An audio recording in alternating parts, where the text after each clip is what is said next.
یہ مرد کا المیہ ہے کہ وہ عورت سے ہمیشہ محبت کرنا چاہتا ہے، لیکن پرکشش اس کے لیے صرف حسن ہوتا ہے جو ہمیشہ نہیں رہتا۔ جو کسی ماں کے ساتھ بیٹھے ہوئے اور 6 جنت میں گئے 7واں دوزخ میں، تو ماں کو جنت میں تلاش نہ کرنا، وہ تمہیں 7ویں بیٹے کے ساتھ دوزخ میں ملے گی۔ دنیا میں سب سے امیر انسان وہ ہے جسے سچی محبت نصیب ہوئی ہو۔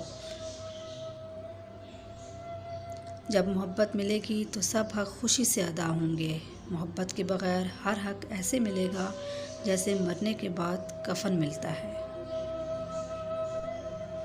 شادی کا محبت سے کیا تعلق؟ کس نکاح نامے پر تم نے دیکھا ہے محبت کا خانہ؟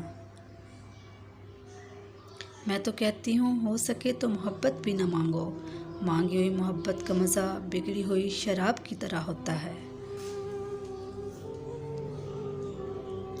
بند آنکھوں میں نظر آنے والے وہ لوگ ہوتے ہیں جو دل کے اس کونے میں بستے ہیں جہاں سے محبت جنم لیتی ہے۔ مرد کو توڑنے کا ایک ہی طریقہ ہے، جب اس کی محبت کسی اور کے ساتھ ہو، اس بات پر اس کو نیند تک نہیں آتی، مرتے دم تک ذہن میں جلتا ہے۔ ہونہار مرد بھی اس حالت میں کسی چیز کے قابل نہیں رہتا۔ ایسی عورت خوش نصیب ہوتی ہے جس کو ایسا مرد ملے۔